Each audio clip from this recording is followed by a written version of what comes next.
If you're interested in trading with betangel, then visit our website where you can download a free trial of betangel Professional and betangel Trader. If you want to learn how to use them, then visit the Academy where we give you a detailed, structured walkthrough of each product. And if you're an existing user, then head on over to the forum where we have a load of files for you to download to customize and use within betangel. So I've just finished trading this football match pre-off. Match hasn't even started yet and we're up £85 or so. You can see I've got an open order in here, and what I wanted to do on this video is show you how my screen is set up to aid me when I'm actively trading pre-off. If you look at a football match before it started, you can see that there's not much activity, and then we suddenly see a burst of activity. Similar pattern over here, but obviously there was a little bit of a drift that occurred at around the same time. Now, of course, if one team is being backed, the other team must drift, and so on. You get that correlation within the market. But you're also probably thinking, well, why was the market so stable for ages and then the price suddenly moved? And that is because of team news. If a team sheet comes out and it's slightly different from what is expected, then that will influence the price. So on this occasion, Manchester United announced their team sheet. There are a couple of players missing, and then the price started to drift. It was at a low of 226, small amounts matched below that, and then the price drifted out, and then people saw a bit of value and the price came back in. Sort of like a horse race pre-off, but it's a much slower market. It's a bit like a game of chess. Pre-off horse racing is all the activities compressed into a small period of time, whereas on a football match it will be spread out over a very long period of time. So all that I did on this was wait until the team sheet was out, make a decision upon whether I thought key players were missing, which they were, and then just followed the price out. Traded that in a similar way to which you would trade on a horse race.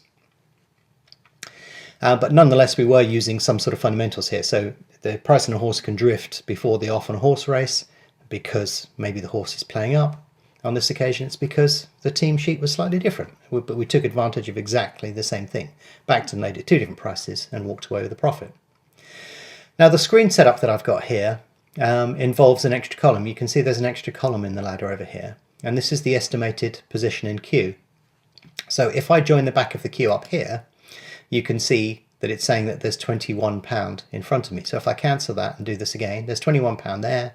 If I put my order in the market, it's saying there's £21, and when that £21 is matched, I will be the next in line.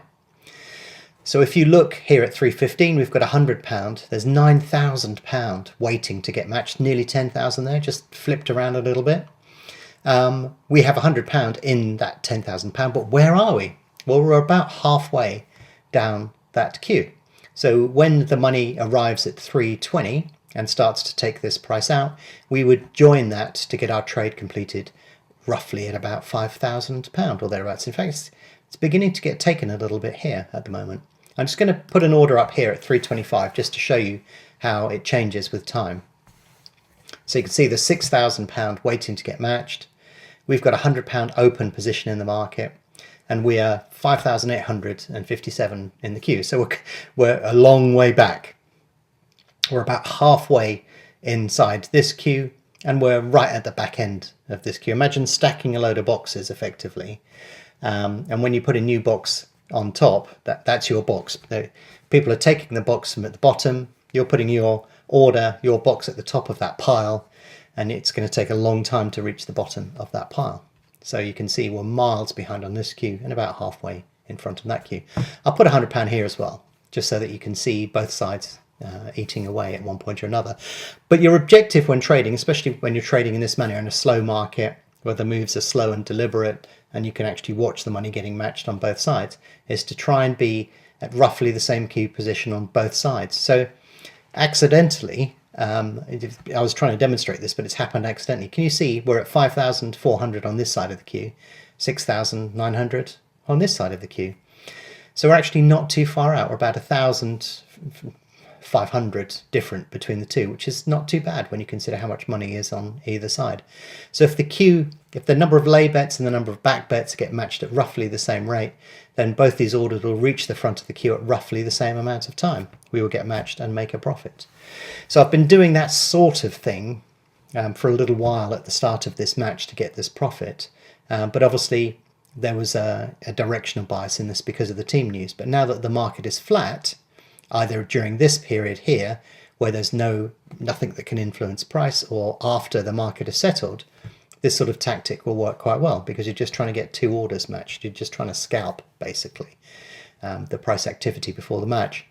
But when the team news is released, the market will readjust. So this is a strategy that you probably wouldn't use around that particular time. So if we look at this Arsenal match, we're about an hour out. The team news has just been announced. There was a bit of activity before the team news. So we were looking at odds of about 108, 109, and the price gradually drifted. So you can see that there was a bit of information in the market about the team. But we're now at the stage where the market will be relatively flat. Everything that we know has been discounted into the market. So if I put some orders in, they're at an incredibly short price, but this should be a good demonstration of what I'm talking about when you're trying to match on the queue.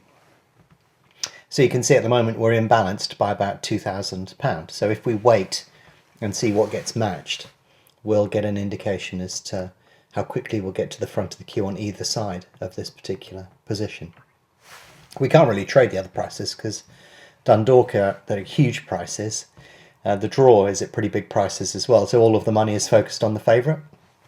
That is absolutely inevitable. So the only way you could ever possibly make money from this is by offering two prices up on either side. Some people may fancy Arsenal at 112, some may want to lay them and trade out in play or something, but we're going to get stuck behind quite a large queue. But you can see that we're 7,000 on one side, 9,600 on the other, and as money gets taken, you'll gradually see us working towards the front of the queue. So yeah, this is going to be a long and slow trade, so probably the best thing to do is to just sit here for the moment, and I'll return when something interesting happens.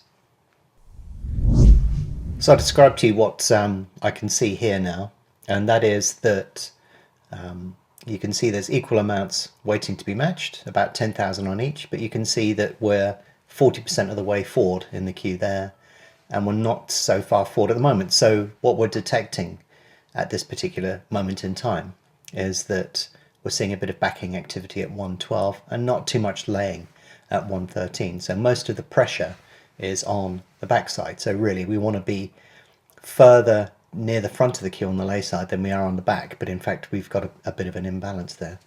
But yeah, we will return and revisit this when something more interesting happens.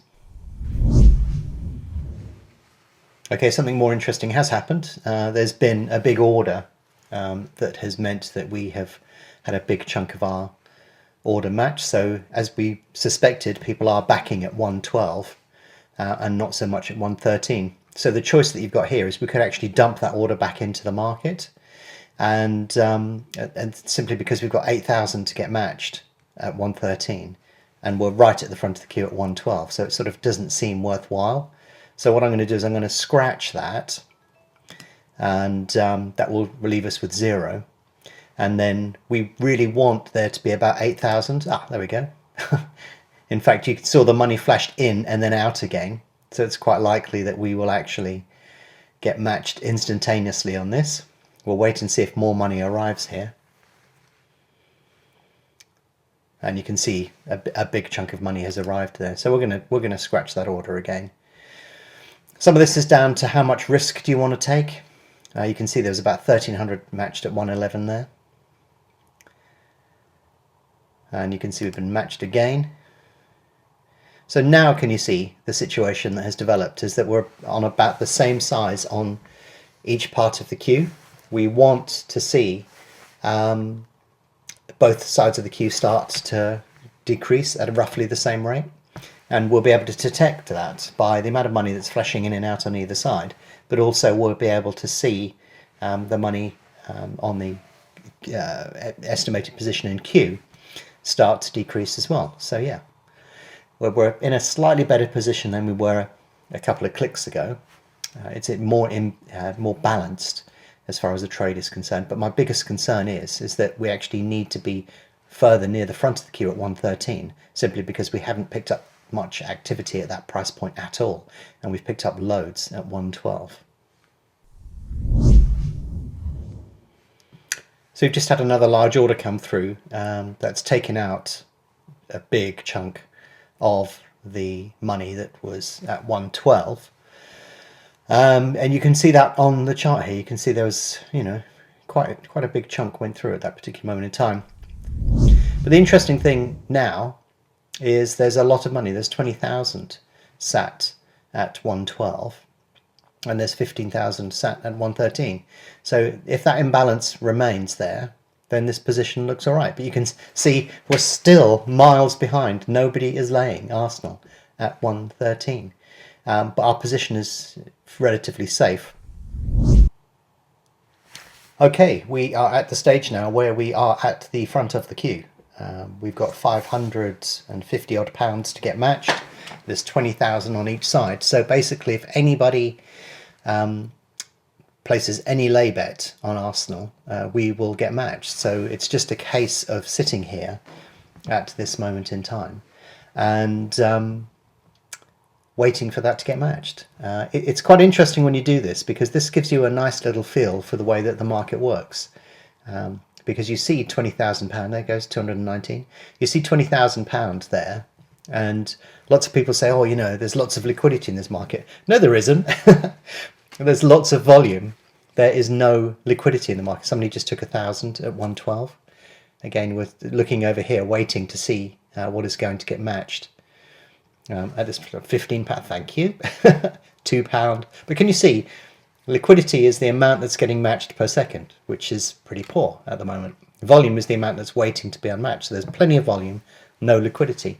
Ideally, we want to see £5,000 a second coming through this market, but you can see quite clearly that that is absolutely not the case. 795, 1,000. Can you see there's backing here on Arsenal at 112? We don't need much more to get matched. £4, well, that helps. 156.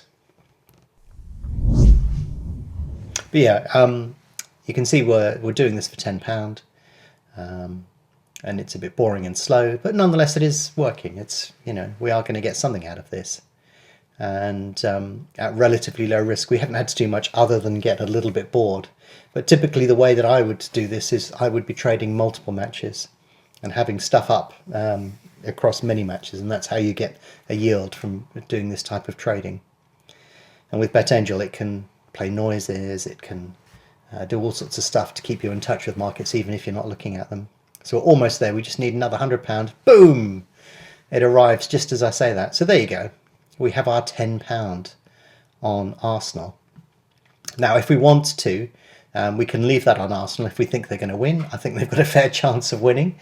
Or we could hedge the profit. So you can see it'd be £8.85 if we decide to hedge. So you would click the column there, or on the ladder you can see you've got this amount here, which is the fully hedged amount. So you would click there. And if you switch this on or off, you can see that that shows the unhedged amount and then the fully hedged amount. So it took a fair amount of doing. It was a little bit painful in terms of what we had to do to get it, but nonetheless we do have £10 there on Arsenal to win tonight, and it's going to cost us absolutely no risk whatsoever. And if you wanted to, you could use that within the match itself. But yeah, I'll often mess around on football matches before the off in this sort of manner. Anyhow, I hope that that has been useful for you.